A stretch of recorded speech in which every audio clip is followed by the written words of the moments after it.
All right, everyone. Welcome back to the Liminal Pod. This is the second episode. I'm your co-host, Gabe. This is your host, Bot. We're going to do a quick recap of some of the feedback you guys gave us from last week's episode. So I think you guys really touched on some of the questions we took from the poll. So we're going to keep going forward with that. We're going to try to make everything a little more concise. And that's all I have. What do you have, Bot?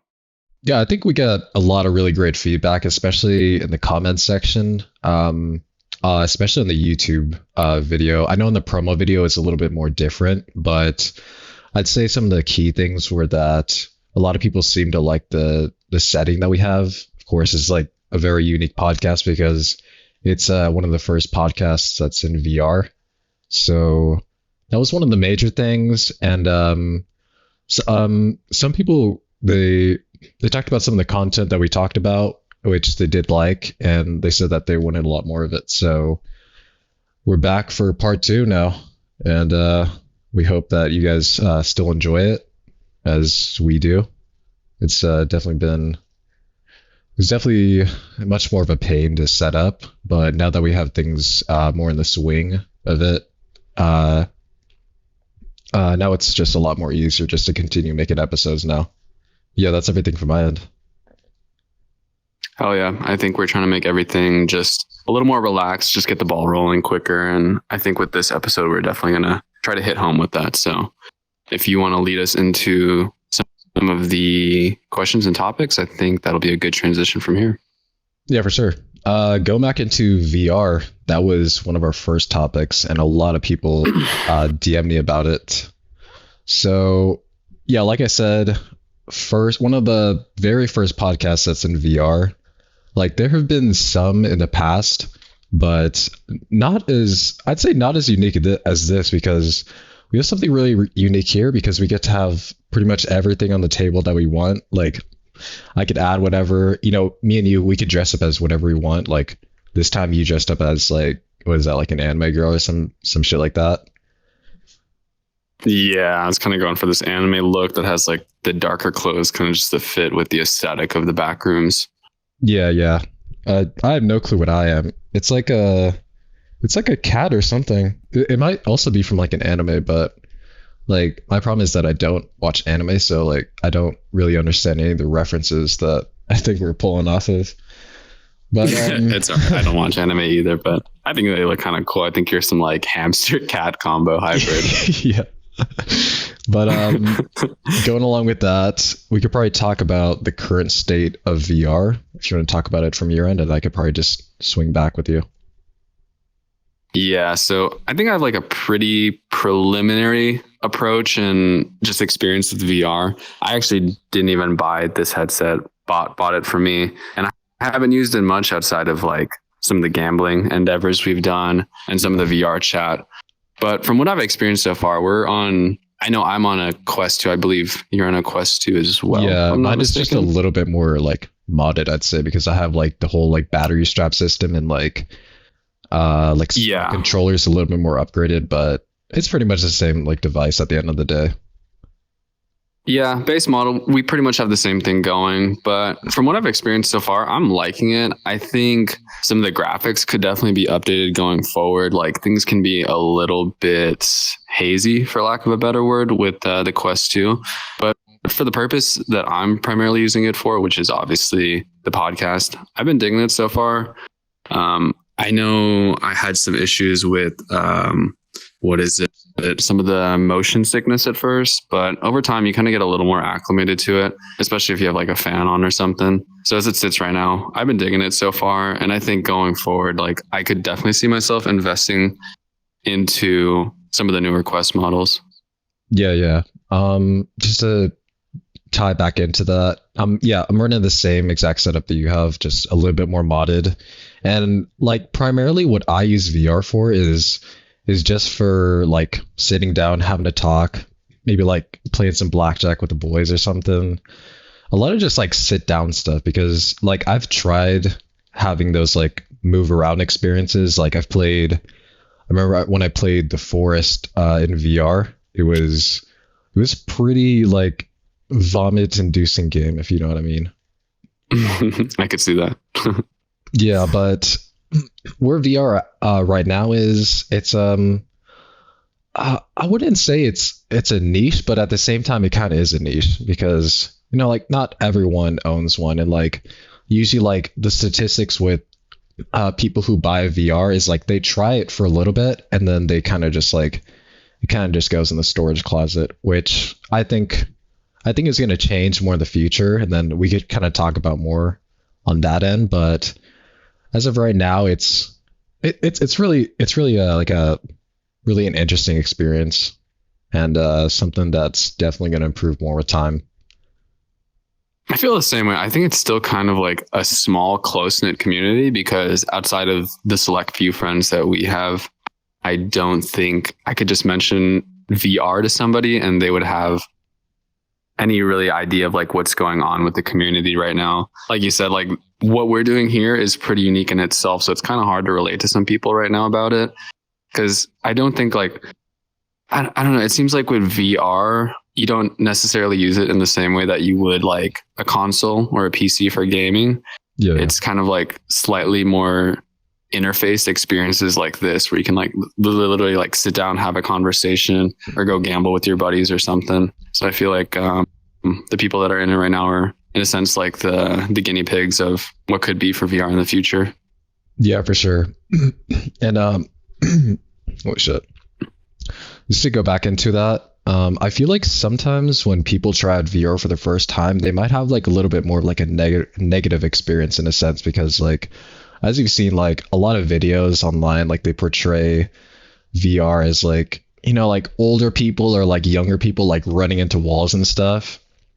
And I don't know if that like dismays people from like joining like the whole VR community or whatever, but a lot of like VR experiences for the first time, it's like usually like some like really like budget experience. Like you might know like those phone experiences that you could like put a phone into like one of those like really cheap VR headsets and then it's just like a 3D experience. So like I guess people don't understand this aspect of VR in a sense. It's more like in depth in a sense because we're here, we have this whole setup, and I feel like a lot of people don't understand that this is a part of VR rather than just like Beat Saber or like one of those like arcade games or something. I feel like what you just alluded to with the iPhone and the headset experience is a little more of the Timo experience, what the Quest is. Yeah, it's like the Dollar Tree VR. Yeah, that is definitely Struggle Bus VR experience. But yeah. I've been liking it so far, and I think when the time comes to upgrade, I think I definitely will, and I'll buy some more accessories. And I was going to mention, have you ever tried watching like videos or concerts in VR?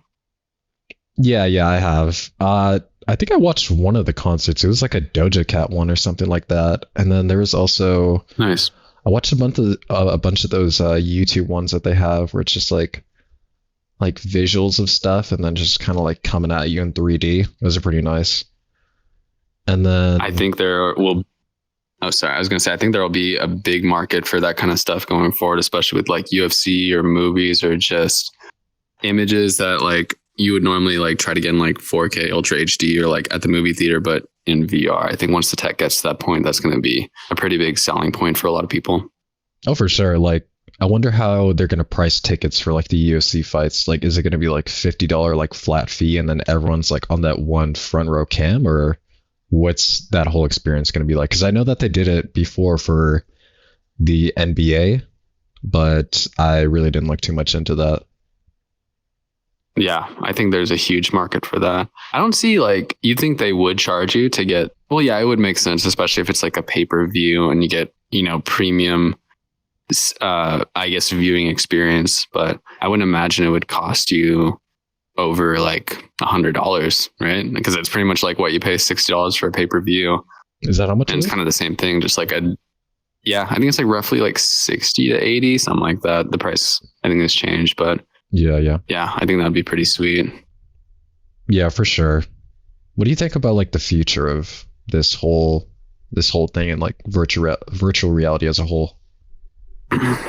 I think when Apple starts to come out with its version of, this augmented reality, the game's really going to switch up, because I believe Apple isn't marketing it as a VR, AR type thing. I think they're marketing it more so as like an interactive computer that you like bring around with you on your head. And I feel like with Apple products, they get a really good sense of what the customer wants. And, everybody to some degree ends up owning or interfacing with some kind of Apple product. So I think that's going to take the space pretty far. But I think as far as like Meta and their Quest systems, I think that they were pretty early to get in the game. And it seems like their VR stuff is kind of top of the line. I can't really think of any other major competitors right now outside of the Apple thing, but I think they're trying to do their own thing with that. But I could definitely see in the time frame of like give or take 5 years how serious like people, or not how serious, but I guess how prevalent it's going to be to see people walking around with like a headset and interacting with their environment. Because I think to some degree, you either go with the flow of things or you get left behind. And it seems like with this current tech of like AR and VR, it's like you kind of need to keep up with the flow of how things are going.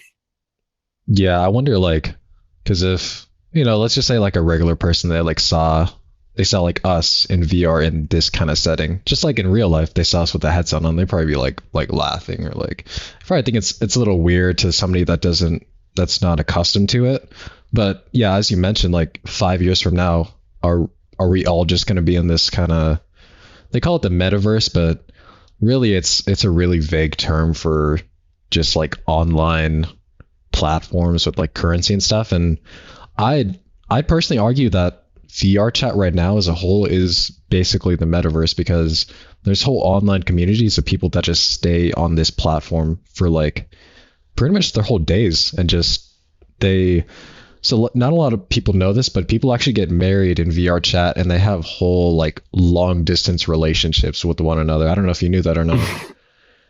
No, that's really crazy to think about. But I guess that's just kind of the way like society's moving to some degree. I was going to say, do you remember roughly like 6 years ago when AirPods were kind of a new thing and people thought those were a little silly, but now it's like everybody's wearing AirPods and it's kind of just commonplace. Yeah, it's kind of crazy because when AirPods first came out, we were like, "What the hell is that? That thing looks like one of those like pea shooters from like Plants vs Zombies." Yeah, I thought it was fucking making me like wearing this shit in my ear. I remember I was like one of the first kids in one of my high school classes to wear them, and I turned to somebody that was sitting next to me. I was like, "Do I look weird?" And I was like really like self-conscious at the time, but now it's kind of almost weird to have corded earbuds. Like you see that and it's like, all right, buddy, like what is this, like 2015? Yeah, for real. Yeah. I don't know if that's a privilege thing or what, but that's just how I think now. Yeah, now you say it, it's kind of funny when you see someone with corded earbuds, because it's like, bro, what the hell are you? What are you back in like 20? Especially like at the gym or something, they're like trying to like curl or something. It's like getting in the way of like their like range of motion. It's like, all right, buddy, like I think you got to switch to wireless at this point. Yeah, I want to go back to the Apple thing. So with Apple, it's crazy because they don't even call their thing like VR. They call it, I think what's weird is that they're kind of rebranding it as their own thing. They're calling it spatial computing. Which it's like, yes, yeah, that's a weird thing. Yeah, I think it makes sense though, because I feel like as a whole, Apple is usually the one trying to, I guess, modernize the tech industry into like something that's their own. And in a sense, it kind of looks and feels like a Quest, but obviously Apple has to individualize themselves in the market. But do you know what like the primary uses they're going for with that is? I think they do want to cover some like entertainment stuff for sure, because that's one of the things, because I think they showed in the trailer like a guy just like sitting on the couch, and then like he could see like the world around him like all colorized and stuff, and like he's like watching a video. And then I think office work is one of the second things. And the crazy thing is that Meta is also going after that market, more like office stuff. And one of the biggest things with that is that they think that it's going to replace like traditional TVs, because Like you could buy a TV nowadays for like what, like 500, $800 for like a really good one. But like with VR, you could have like as big of a screen as you want. Like you could have a whole like room filled with screens versus just like one or two in real life. Yeah, it's crazy because do you remember when TVs used to have like that huge back end to it and you literally had to have like a space in your wall to place it? Yeah. But now everything is like ultra thin, the finest picture. And I think I got my TV, which is like, I think like roughly 54 inches. And it's a pretty solid TV for like $350 or $400, whereas something, you know, give or take like 10, 15 years ago would have cost probably twice that price for a fraction of the quality. Yeah, and it's crazy too with TVs nowadays. So like if you saw at, I don't know if you saw anything about CES, but like Samsung is always big about introducing some new stuff, and they introduced like this like transparent TV, which looks really crazy. And I wonder how that's gonna tie into our everyday lives. Yeah, I think that's gonna be pretty sick. I'm pretty excited too for what the headset era has to bring, because it seems funny at first, but I think like if it slowly gets interfaced into everyday life, I think it won't be as weird, especially like once you get a little more comfortable with it. And I feel like it's kind of going to start with like people maybe like watching Netflix at home and just like getting a better experience. And then I think it'll slowly evolve into the real world where it's like you're beginning to interface with reality. Like, I don't know, like you just got it on, you're in your car, and like, I know Tesla kind of does this, but like when like the light turns green from red, like it'll tell you like subtle things like that. Or like grocery shopping, sometimes it can be really hard to like find exactly what you're looking for. Maybe you could kind of help say like, oh, it's like right there, bro, and save a little bit of time. Yeah, I kind of want to talk about like far future stuff, because I know we're talking about like stuff that's within like 5 or 10 years, but I want to touch on a little bit more of like things that are within the far future, maybe could even be within the next 15 to 20 years. So the thing I wanted to talk about was brain machine interfaces. I know that you probably know about Neuralink, which is like a brain machine interface device that goes into your actual brain, and then it reads like the electrical signals of what's actually going on in there. So I feel like that's going to be a really big part, either a non-invasive method or an invasive method, meaning like, do you need surgery for this device or do you not need surgery for this device? And I feel like that's going to be a really big part, because, you know, with like VR, you have to kind of like be on your feet, kind of like move around and stuff like that for some experiences. But what if you could just lay down in bed and just live a whole other life without even moving or getting out of your bed? Because I feel like that's a lot of everyday interactions with their phone. It's usually just like sitting down and like doom scrolling on social media or something. I think one of the biggest critiques I've heard with the Neuralinks is the level of invasiveness requiring surgery. Do you think it could or will get to the point where it's completely non-invasive, but you could still interface with the system just the same? Yeah, I feel like there's a few prototypes out there. I know Meta has one for like replacing controllers in a sense with just a bracelet that's on your hand that just reads the signals from that. But I think going further, it's probably going to be more of the norm to get more surgical stuff done like on your brain side. I feel like, you know, it's weird nowadays because, you know, like politicians, they bring up like the case of like, oh, they're gonna put a chip in your brain and then they're just gonna control what you think. But I feel like that's way too far-fetched and something that would probably only happen in like a third world country like North Korea or like a dictatorship, rather than in the US, which things are a little bit more regulated. So I feel like it's going to be more of a norm. I think with tech like that, the conspiratorial side's always going to come up. But if you think about it, people love to do body modifications all the time. I mean, we obviously have tattoos. People get lip fillers. People get their butts done. People get fake abs even.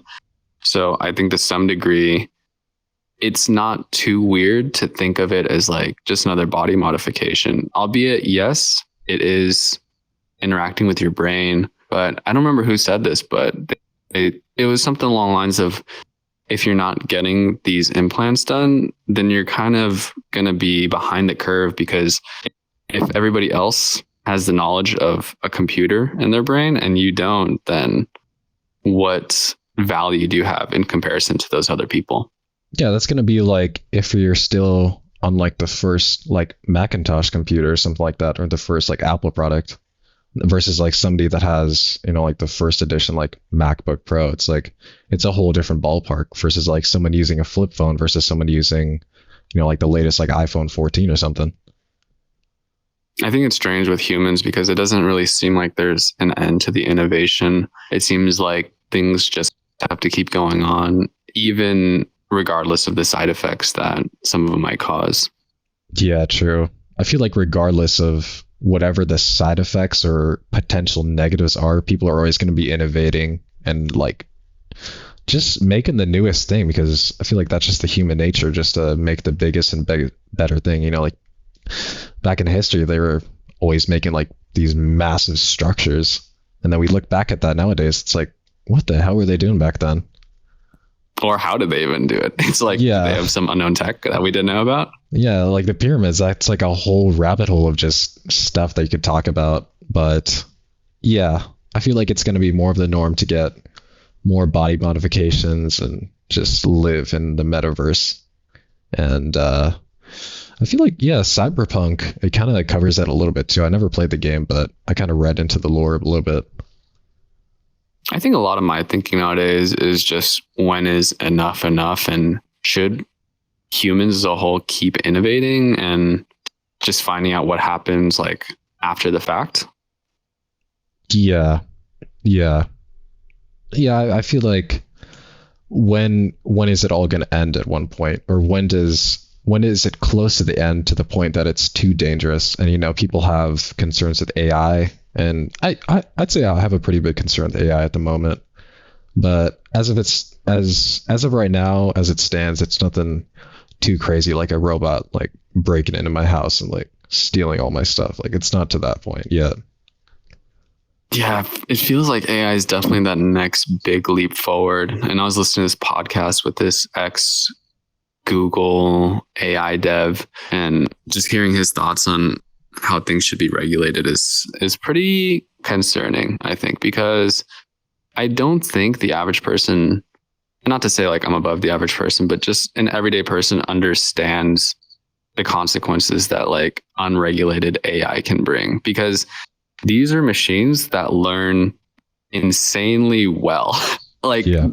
I don't think the comparison can be made between like human brain to AI tech, because those things are just so far advanced, especially with things like deep learning and all that.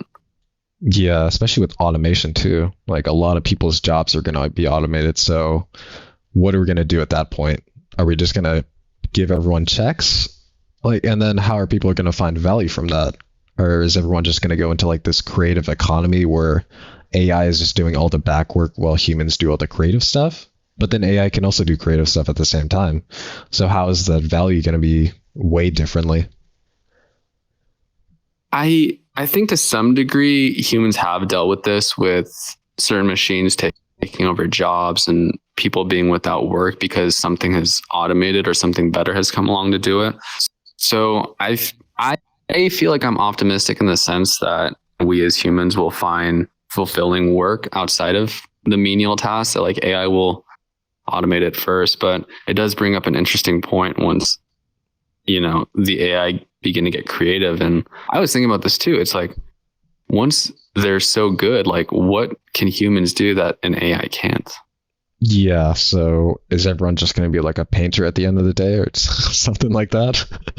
But even that, like, there'll be AI art for that. I guess, I don't know, maybe the AI will solve that for us too. It's funny we're talking about AI art, because a lot of the creators that I know personally are really against it. And I could see the case for it, because, you like pour all your time and effort into this one piece that you make, and then, you just have like a robot just recreate it on its own. So I could see where they're coming from. But at the same time, it's like, you can't really be mad at it at the same time, because that's innovation at the end of the day. I definitely hear your sentiment. Do you remember that time, like give or take around 2020 or 2021, where there was just a huge uptick in like NFTs and crypto and like VR. Yeah. I almost feel like that was like the initial explosion of like what was to come. I think it was a little overhyped at that time because obviously a lot of those things have died. Well, not died off, but lost a lot of the initial traction that they had. But I feel like especially with like VR and stuff, it's beginning to make like a slow comeback. And I think the whole NFT thing is still being hashed out, and AI art is still very prevalent, but I don't think it's in your face as much as it was like, correct me if I'm wrong, but I think it was like that time period between like 2020 to 2022. Yeah, I think that was, kind of 2019 to 2020 was like heavy pandemic, and that's when everyone was talking about like digital stuff, and then it was really all up in your face in the media because I remember every like news place I was just seeing stuff about like the metaverse or NFTs or crypto or something new out there, some fucking like, you remember those bored apes? Yes, what a time to be alive.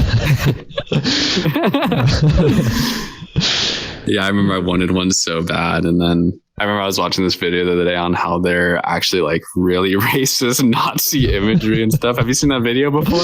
No, this is new to me. No, I'll have to send it to you. But yeah, apparently like the creators of Bored Ape were some 4chan deviant trolls that wanted to just... Do you know how like 4chan people are? Yeah, bro. I was on 4chan like back in the old days, and those fuckers are all still racist and homophobic and all of the above. Like, it hasn't changed till now. Yeah. Like once you give these people a platform, they're not gonna stop being racist or whatever.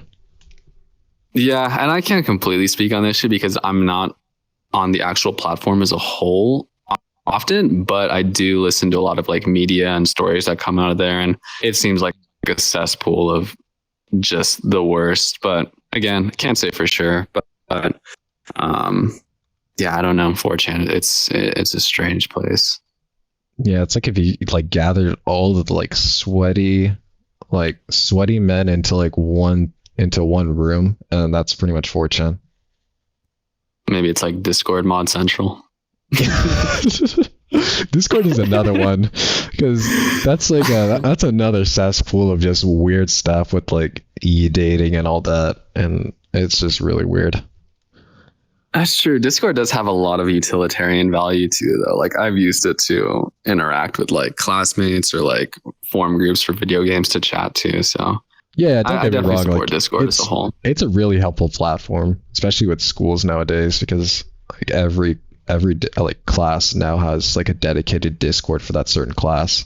Like it used to be, I don't know what they used to be for, like Slack or something like that. Slack?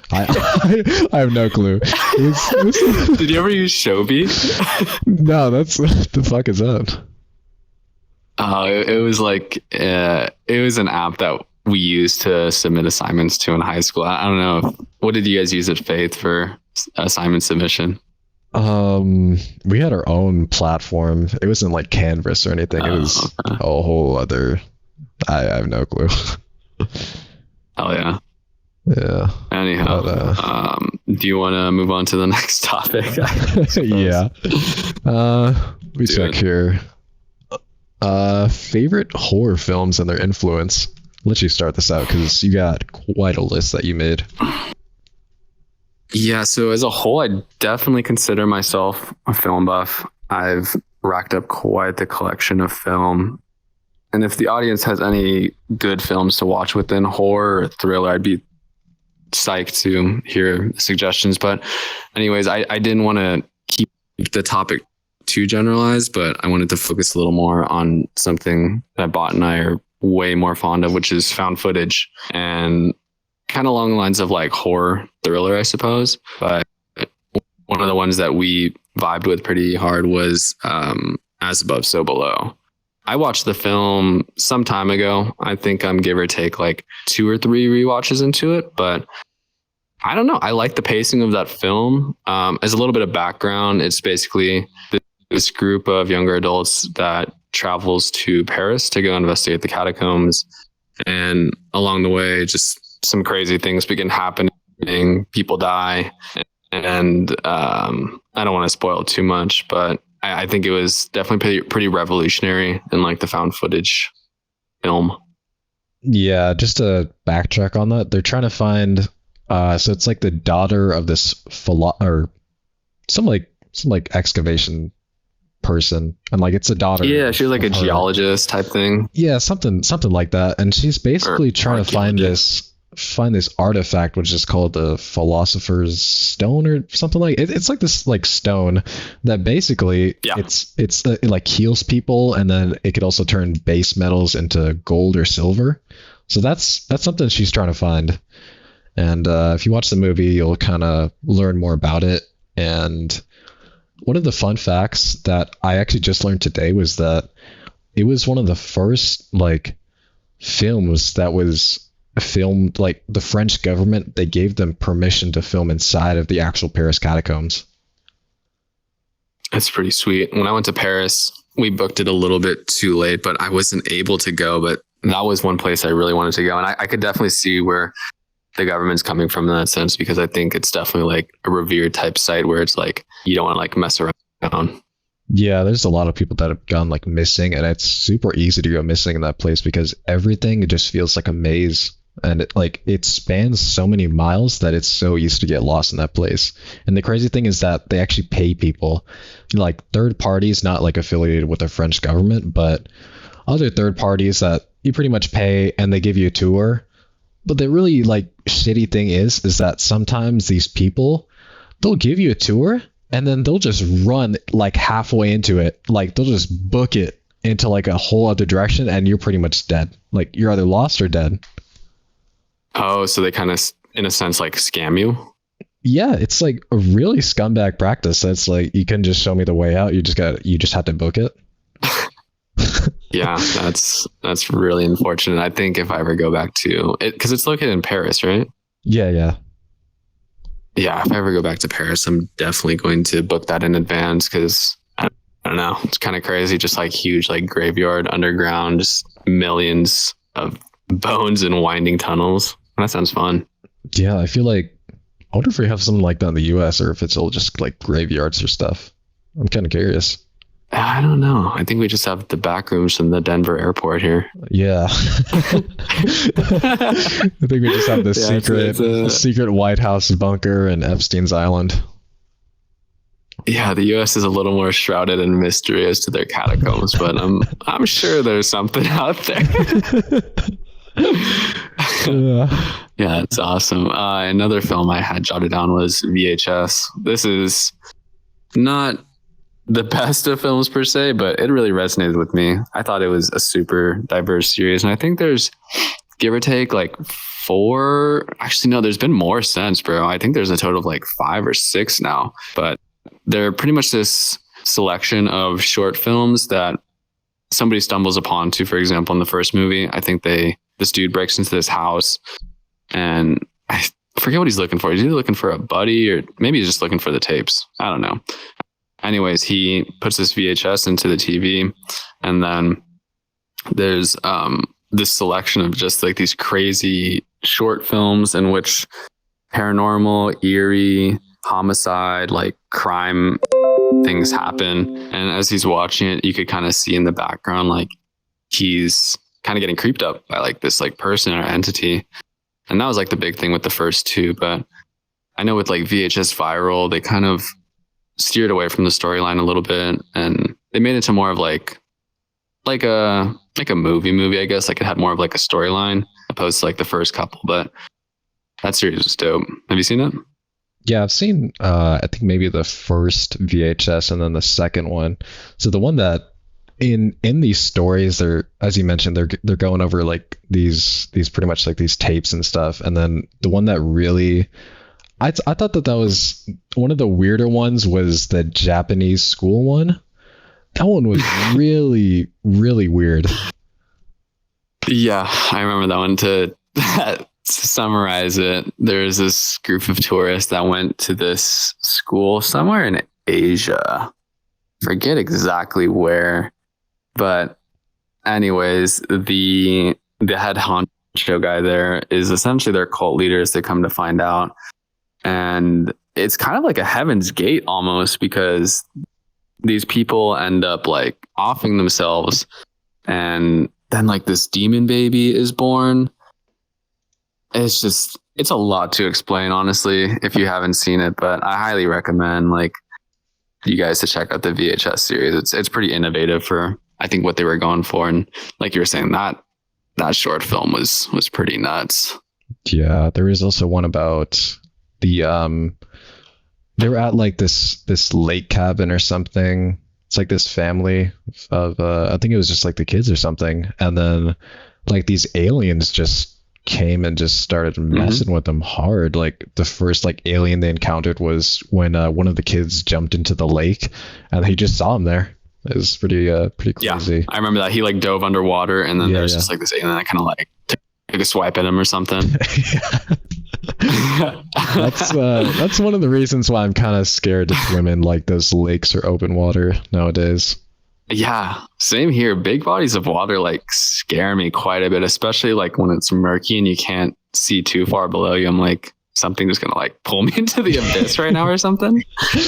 Yeah, especially with those like ocean or like lake like iceberg theories. I'm like, dude, I am not fucking with that.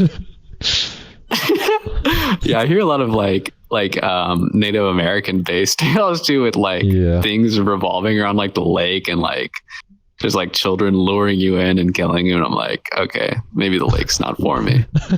But I do think it would be fun though to like just get a group of buddies on like and like sometime like during summer and just get like a lake house, chill at the lake, I don't know, sit around a fire, talk. I feel like that'd be pretty fun. Yeah. But the lake, that's a whole series of horrors. Do you have any other like horror films you want to go over? I think one more I had was Blair Witch, and I think that was just pretty iconic for everyone because I remember like when I first heard about it, the line between it being real and fake was so thin, and I was younger at the time when it came out, so I was like, wait, is that actually real? Like, did these events like actually transpire? But obviously, you know, the thing was fake and whatnot, but I don't know. I thought it was pretty cool with what they did. It was like one of like the first like notable found footage that got me into the series as a whole. And, you know, it had its moments, but now it's kind of more or less memed with this girl looking at the wall. Yeah. There's been so many memes about that nowadays. It's pretty funny. Yeah, you know, like an average Sunday night for you.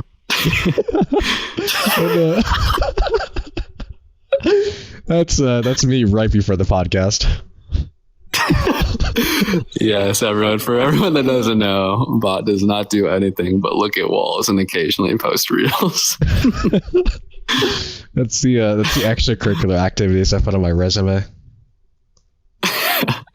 Love it. One of the funny memes I saw with that is, so nobody really knows if they don't know about Blair Witch. I'll just like kind of spoil it at the end. It's not really a spoiler, but it kind of is at the same time. There's literally like, was it like a guy or a girl just like staring at a wall, pretty much like probably possessed? Mm-hmm. Yeah, yeah. Just they like entered the lady's house. Yeah, it's literally just like someone staring at a wall, and then that's pretty much like the end of it, pretty much, right? Sort of like near the ending. Yeah, I think that's one of the final scenes, and then either like the cameraman gets messed up, or it just. I think they probably die from there, honestly. Kind of be weird if they just ended it on that note, but one of the funny memes is that it's like POV when I'm like 12 beers deep, just like staring at the wall. It's literally us waiting for a little cig after a beer. Oh, that's pretty good though.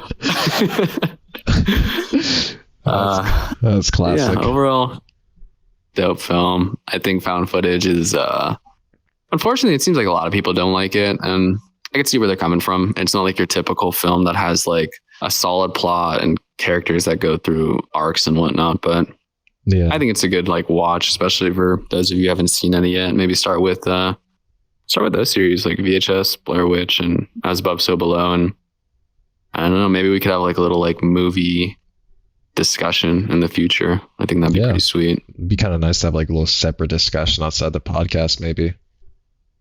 For sure. And then outside of that too, like we watch this a lot on our own, but I think something that Bots community would really like is some more of like the psych thriller type stuff. Like we were talking before this about like Truman Show. I think being John Malkovich is pretty good. What else is there? Like Eternal Sunshine of the Spotless Mind. And along that lines, I think goes pretty well hand in hand with your content. Yeah, for sure. Truman Show especially. I think that's probably one of my top 10 films at the moment. But one thing I wanted to tie back into horror films, and like you could probably like add some insight into this, but why is that a lot of these like lower budget films that a lot of people like, but they get some of the worst reviews online? Like I see like one for this one found footage film I kind of like, and I think a lot of other people like. It had like 40% on Rotten Tomato, or like 50%. Why is that? Do you remember the name of the film by chance? I'm just kind of curious. You know, it might have honestly been As Above, So Below, and then also a little bit more of the VHS series too. I think I was looking at it, and like the reviews are just down the drain. I'm like, who is reviewing these movies? Well, to preface this, I don't use a lot of like Rotten Tomatoes or a lot of the other mainstream movie rating systems that are out there. I'm a big fan of Letterboxd, but it does tie into that. On Letterboxd, these films oftentimes don't do well. But like I said earlier, I think it's just because they're more experimental in nature. And I think people that like to critique film are looking for, I guess, like references between films. Like, does it have like substantial plot? Do the characters like experience change, evolve? Like, is there a level of like static versus circular characters? I think they're looking for like essentially like the Casablanca of film story within other films. And that's like a huge reference point. Like, for example, like Parasite, that was like one of the newer films that came out that's kind of in that same category of like 5-star film. But I guess to tie back to your question, it's people don't give experimental a chance very often. It's pretty hard to find like indie level films that are on like 4.5. I would say like 4 stars plus, just because people like just don't give it a shot. And like I don't think they can like just break down the barrier of like looking at something for what it is and like how it makes you feel before they just like put reference points to like other films before it, if that makes sense. Okay, I'm starting to understand a little bit more. Okay, got it. Yeah, it's like they can't appreciate the art for just what it is. Like they have to get some kind of substance from it. Yeah, they kind of got to have like some reference of something in the past that you kind of like draw from it and like how it compared in a sense, right? Yeah, I think so. And it's like, bro, the memes we show back and forth to each other, we find hilarious, right? But I guess in like a meme rating scale, the stuff that we show each other would probably not even be a star. It would probably be half a star out of like 10, bro. But it's funny to us because we draw meaning from it and you don't have to take things so literally. Yeah. Oh, that's interesting. You related that with memes because yeah, our memes are all just, I don't even want to talk. Oh, Lord. I'm not even going to say it. Yeah, that's for a confidential episode for sure. But you get the idea of kind of what I'm going for with that. Or I hope you do at least. Yeah, I got it. So I guess we could wrap up that segment and we could probably move into more the 2000s and 2000s nostalgia, how things have changed since then, and I'll let you run that off.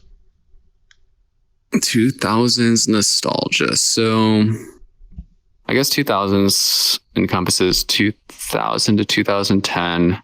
So I was a pretty young pipsqueak at the time, and you weren't even born yet. Well, not 2000 at least, but I think some of the 2000 nostalgia I remember is more from like when I was older in it, like give or take like 8, 9, 10 maybe.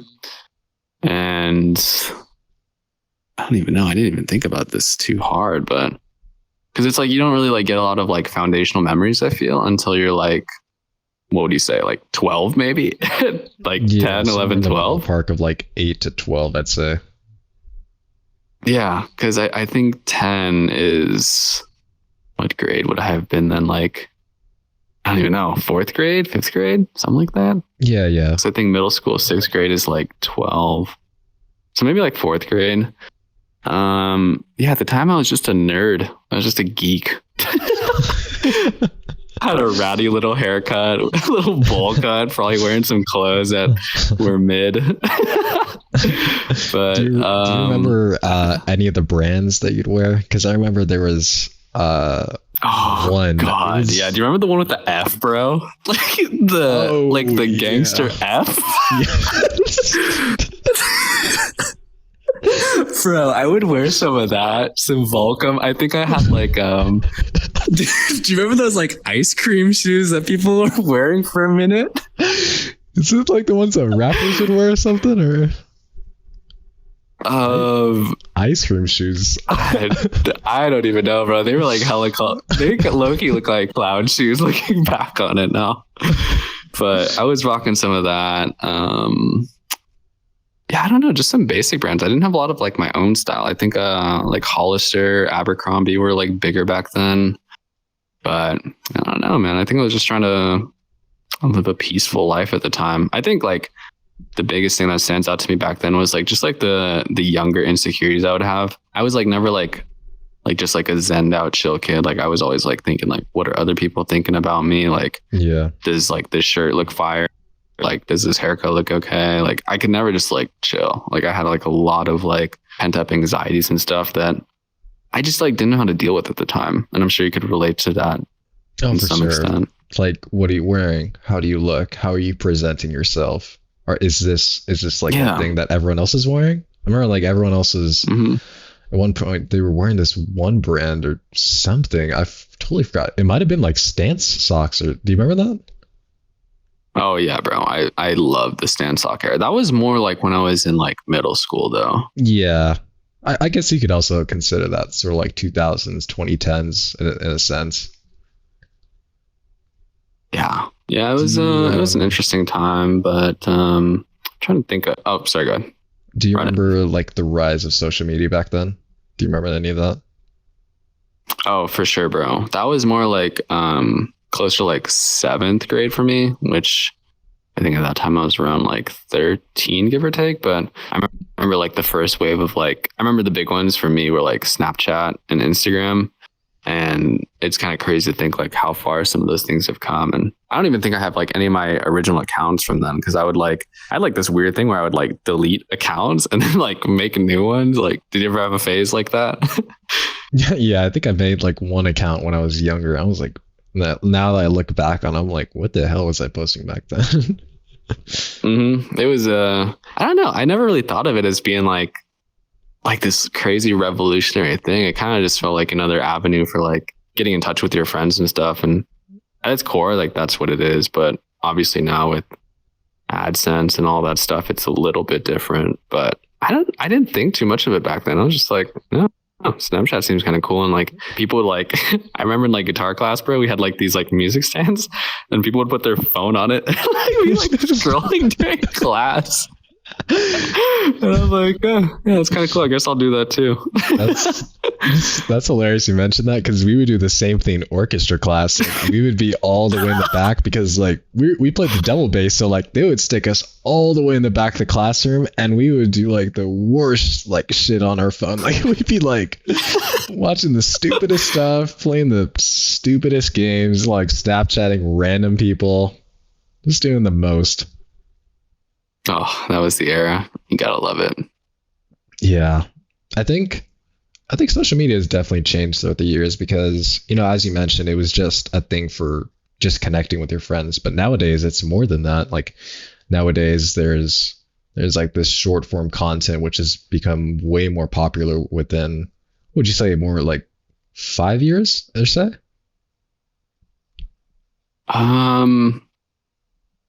I don't even know, bro. It's hard to like put a time frame on, because I feel like from the time it came out to this point, it almost seems like a U-shaped trajectory, like in the positive direction.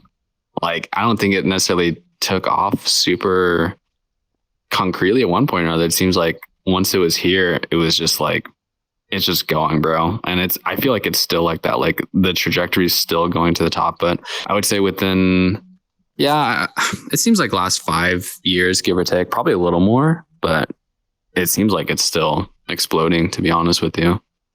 Yeah, because the first form of short form content, that was Vine, right? if I'm not mistaken. Reel wise, yeah, I think Vine was kind of on top of it, but yeah, I don't know. It seemed Vine was huge at the time, but it seems like TikTok is like 10x what Vine was in terms of like, yeah, user. Yeah, it's crazy. I'm not personally on TikTok, but yeah, I have Reels, and what I've been into like a lot lately is YouTube Shorts, bro. Yeah, but the thing with YouTube Shorts is that they show the stupidest stuff on there sometimes. It's like, do I even have a brain, or am I just consuming this information just passively? Oh, bro, it's definitely the latter. Like, you definitely feel like some kind of hamster on a wheel that's just like scrolling that crap. And it's crazy because like oftentimes like to get off of it, I'll be like, okay, what have you seen that meme that's like one more reel before bed, and then it's like the reel? Like, that's how I'll feel sometimes, bro. Like, I'm just like, okay, just one more. And then it's like fucking 4 in, and I'm like, all right, that was horrible. Yeah, I really got to put this stuff down now, or else I'm going to be in a whole like rabbit hole of just searching the Safari. I think Safari, like just like searching up stuff on the side with the reels. It's like I'll see something really interesting on like a short form content. I'll have to search it up because I'm curious. And then I'll do that for like a whole hour. And I'm like, what the hell did I just search up for the past hour? It was probably something ridiculous. Have you seen the ad that's like, this is a multi-million-dollar piece of tech aimed straight at your brain? It's actually a pretty good ad, but that is how it feels now, bro. Like, I don't think social media is like, it's not, people don't use it the same way that I feel like it was originally intended to back then, because feels like a lot of like big corporations and ads just like trying to sell you stuff, and there's like suggested posts, and then it's like, wow, I haven't even seen a post from like my buddy that is on here in like a month. Yeah, that's the other weird thing, because like I follow a lot of my friends, especially on my Liminal account, because that's really only the account that I'm mainly on. It's like that, and then like my Subliminal Sunflower account.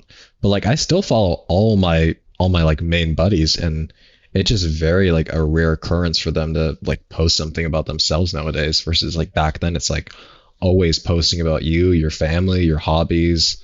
Nowadays it's just consuming content, and I feel like that's a lot of what it is nowadays.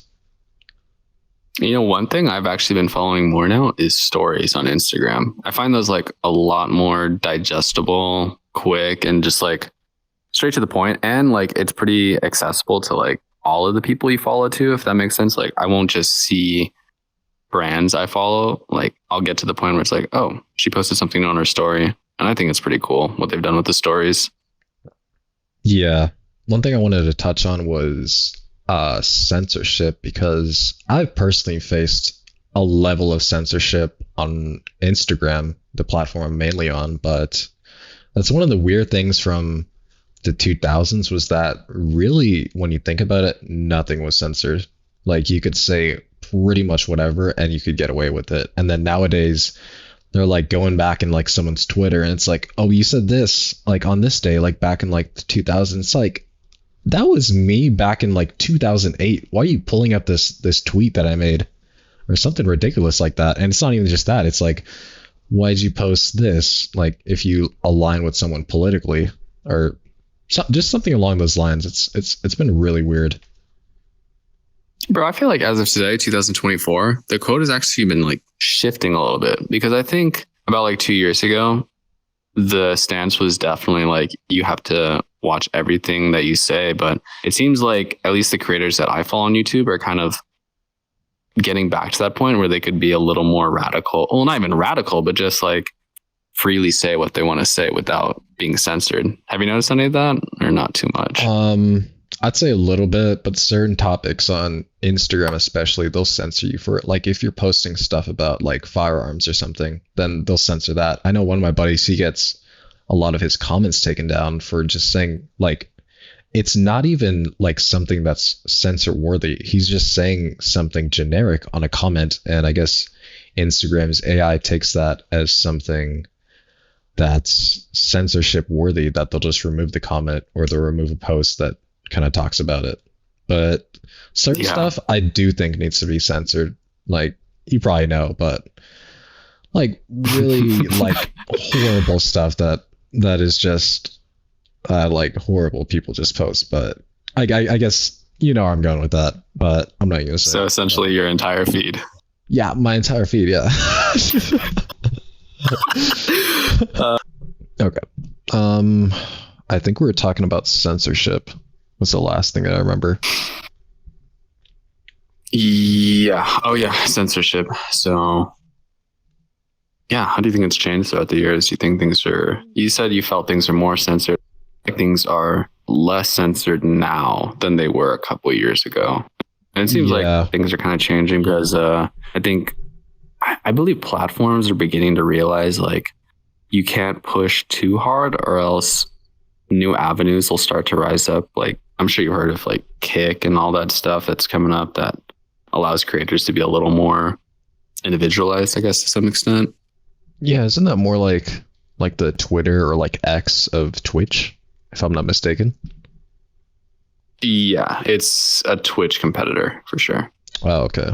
Yeah, it's a really new one. Like I thought Kick was like a messaging service or something like that.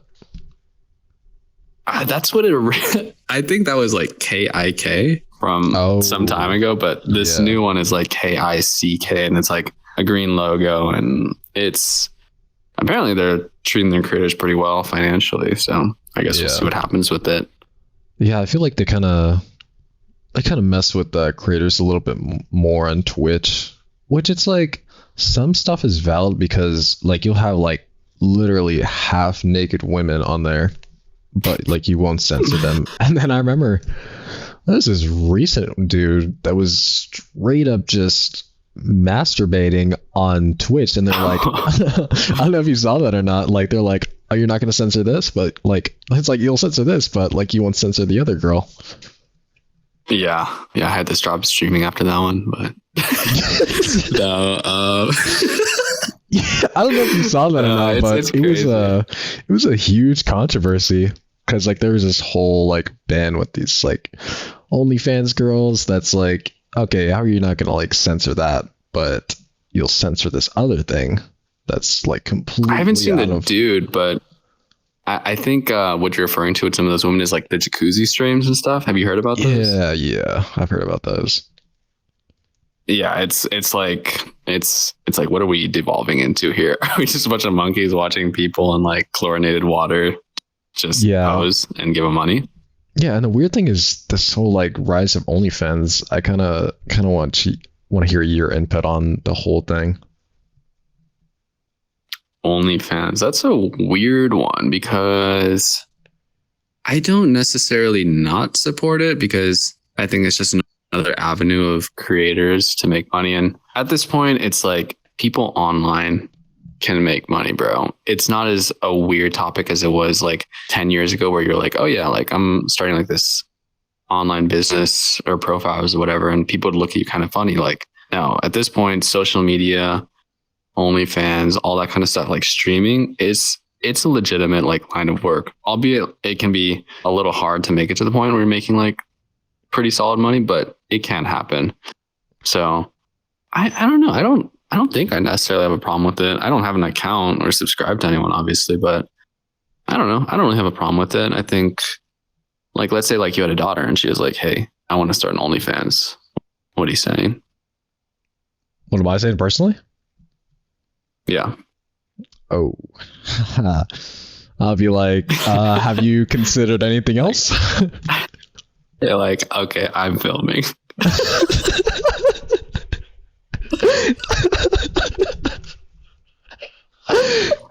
I'm the manager. No, but I'd be like, no, like in all seriousness, I'd be like, have you explored any other platforms or like, have you explored any other line of work? Like, and she says other. I'm like, that's equally as worse. What do you mean? No, I'm just trolling. She's like, okay, X videos amateur. At this point, at that point, I'd be like, oh, okay. So this is where this is going. All right, I got a couple of buddies in the industry. I mean, I was in the industry.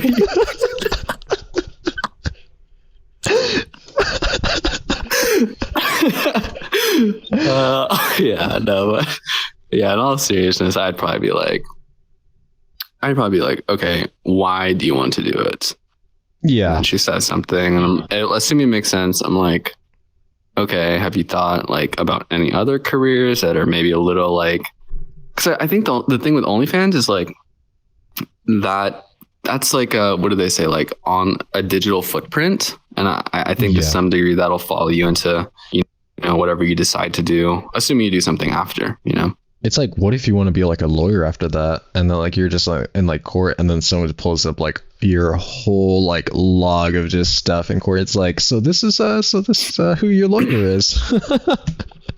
But wasn't like Kim Kardashian or some shit trying to be a lawyer too? And obviously, her past, so it's like, okay. Yeah, true. It's like, how are we going to view that in the future?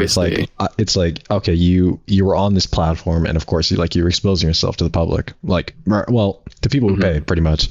It's like, how are we going to view that in the future? Yeah, people like yourself, Yeah. I got the Liminal OnlyFans page. It's actually just came out, so if anyone wants to subscribe to that, hop on that one quick. There might be some spicy content.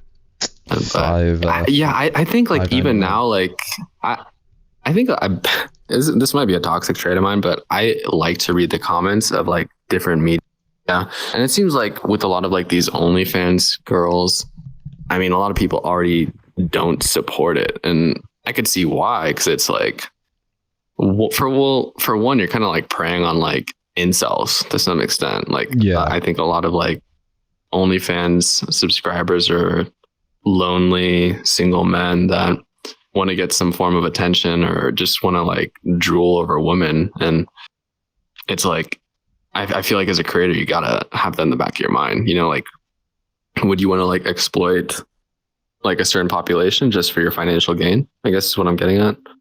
Yeah, and it's funny that you mentioned like the demographic of people who actually subscribe to these platforms, because that's usually like this term of like incel, is that right? It's like incel kind of. Incel, simp, like whatever you want to call it, I guess. Addicted, TikTok brain,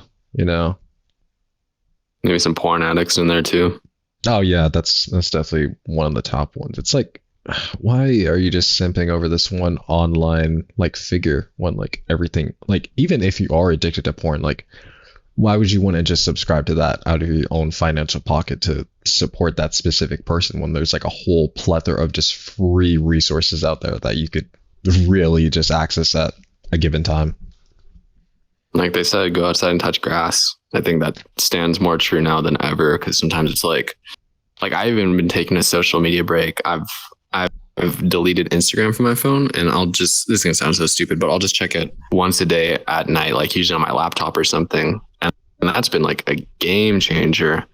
And albeit like I have been substituting it with a lot more YouTube.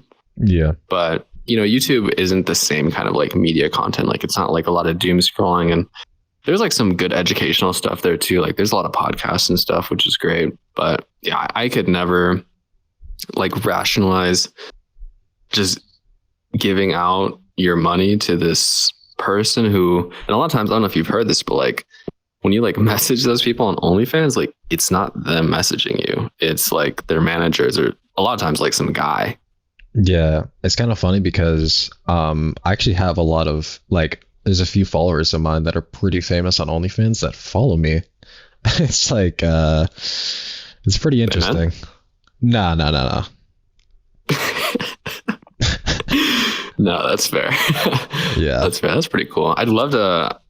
Speaking of future guests, I'd love to have like an OnlyFans creator on here. I think that would be great to have for just like educational purposes, just like getting their take on like the issues we've been discussing. Like do you see this having an effect on like your future employment? Like what do other people think about it? Like how do you feel about your work? I think that would be a pretty solid pod. I definitely know 3 off the top of my head. Definitely probably one of them would come on, but I'd say, that'd be one of the top podcasts of my mind that I would actually be like really interested into like researching more into it. Same. I would be stoked about that. And yeah, like you said, like definitely do some research heading into that one, but we'll discuss more of that post pod. Yeah. But I think that's pretty much most of what we had. I think we want to talk about like future guests we might want to have on, like some people I've DM'd. So I could probably dive into that now. So one of the first people that I think I mentioned to about the podcast was my buddy Dude Fridges. And just to give some context, Dude Fridges, he posts pretty much like fridge related content. And like the premise behind it is that like his username Dude Fridges, it's like you open up a guy's fridge and you just see the most heinous, just ridiculous stuff in there. And like I can kind of relate to that too, because one time when I went over to my buddy's house, like he's like a dude, and like I just opened up his fridge and it's just a bunch of like sauce packets. I'm like, what are you doing with all this? It's just like beer and like sauce packets. It's like, are you like saving this up for the winter or something, or? But his buddy's breakfast, lunch, and dinner. Yeah, it's like, is it just like a box of canes and beer? Like, it's pretty much like that kind of content. So we definitely wanted to have him on as one of the next or upcoming guests. And then the second one, Kid Cats, he's another one of my buddies, and he mentioned he wanted to come on the podcast. And his content kind of revolves around, would you say it's more like kind of trolling, sort of? It's kind of like a trolling / like internet memeing a little bit, like kind of. Yeah, it's a lot of just he reminds me of some of the people that like come up on my YouTube shorts that do like IRL type skits. Yeah, it's a lot of like memeing and stuff like that. Like I think one time, I think he went up to like this KFC drive-through, and he's like, I'm gonna order like 5,000 rats and like something like that, and like a lady was like ordering at the same time. So it was pretty funny. I like his content a lot. It's yeah, I think it'll be fun to like dive into the mind of another creator, and because it's so different from the stuff that you make or we're making here. So I think it would be some good input to hear, just like what like their process or like creative endeavors are like. Yeah, and like I've only really collaborated with Dude Fridges at this point, but aside from that, we wanted to get the Nostalgic Latino, and I know you're like a pretty big fan of his content, and I am too. His stuff is incredibly funny. Like I don't laugh very often when I'm just scrolling, but like when some of his content comes up, I'm legit dying. Like Nostalgic Latino is funny AF for sure. His stuff is really hilarious, and like if you haven't checked out his stuff, I highly recommend that you check it out, because you will have a really good laugh if you could relate to a lot of his stuff. Because do you know his exact @ on Insta or anything like that? I think his exact @ for his is, I think it's just the Nostalgic Latino, if I'm correct, maybe. Or you just search up like Nostalgic Latino and it'll probably pop up. But he's one of the people that I really want to get on, along with the other two. But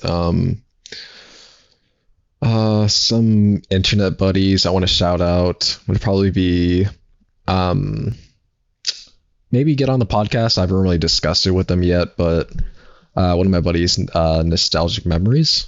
I've done a few collabs with him, just like revolving around my like POV, you're lost in so and so, and he actually edits like pretty much all, or not, if not all of those videos most of the time, and he's been very graceful in letting me collab with him on those. So he's got really great content, and I'd love to get him on. And one of the last ones I wanted to shout out was shoponline.click. And this guy's page, it's really something else that you've probably never even seen, because he draws all of, I don't know if it's a guy or girl. I really don't know. But I think it's like a group of 2 people, and they do pretty much all of the content, like to the level of detail of drawing everything for their stuff. And just a very talented person.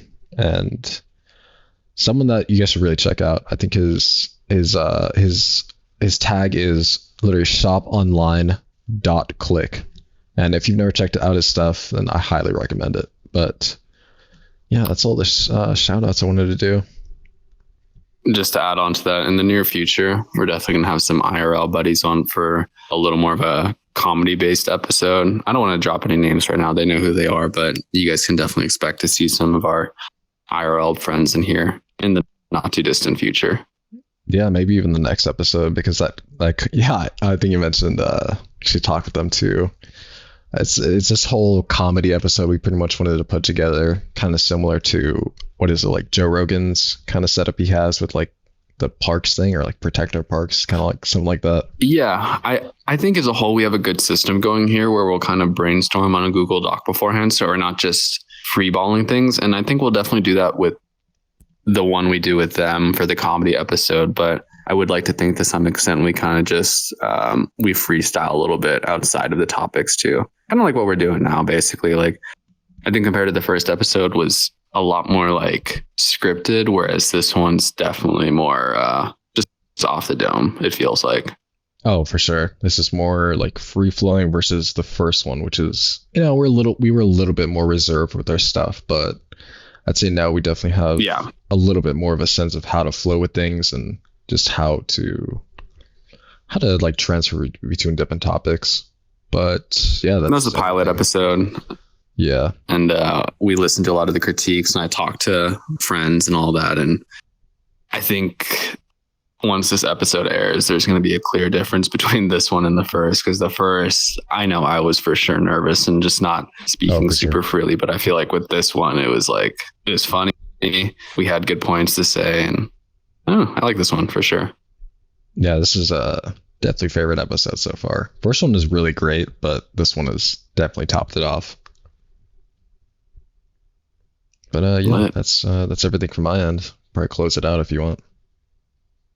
Yeah, and nothing else on the docs after future guests. Is that the last point? Yeah, that was pretty much everything that we covered. Well, that was the conclusion of episode 2. Again, I'm the co-host, Gabe.